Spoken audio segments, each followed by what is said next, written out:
kitaplarla ve kütüphaneyle ilgili her türlü Ben anında bilgisayar attım.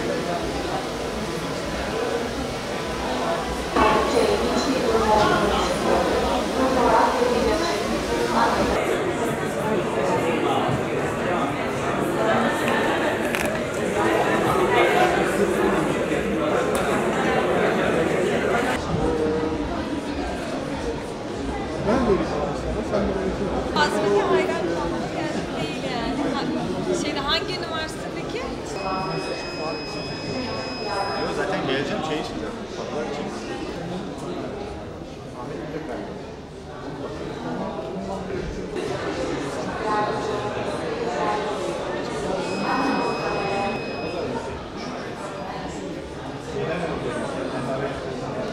rica ederim.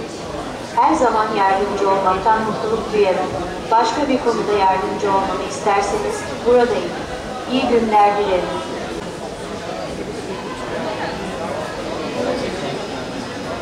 Tabii ki.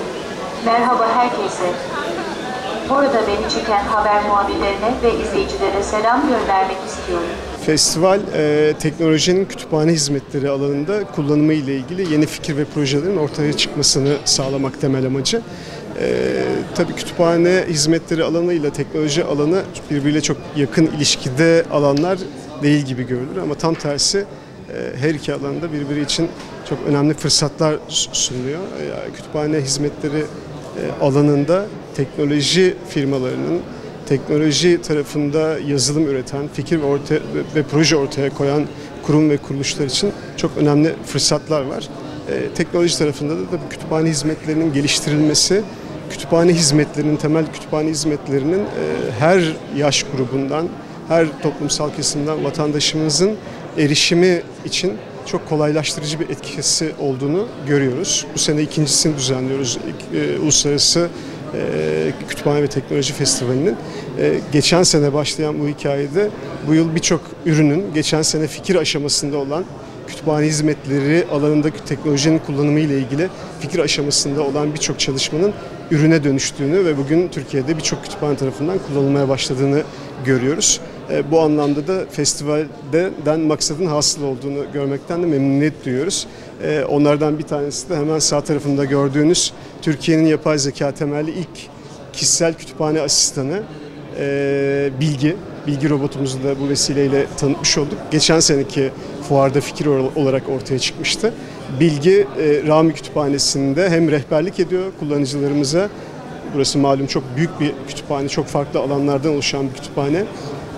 Bölümleri kullanıcılara tanıtıyor.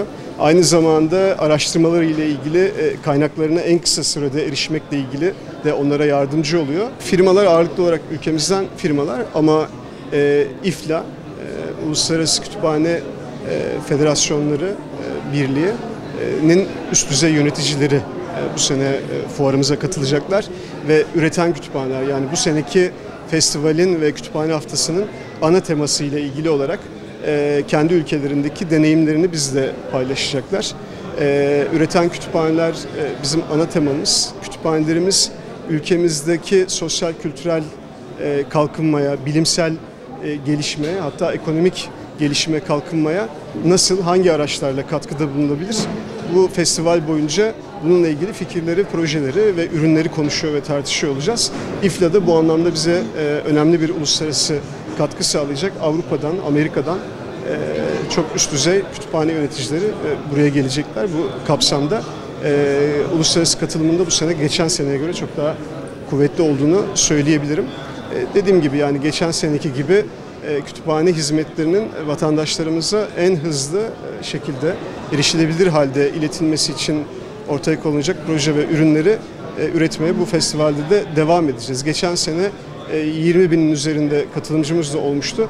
Bu sene hedefimiz bunu en az 30 bine çıkarmak. Tabii bayram tatili olması hasebiyle kütüphanenin genel trafiği de biraz daha az normale göre ama festival canlandırdı.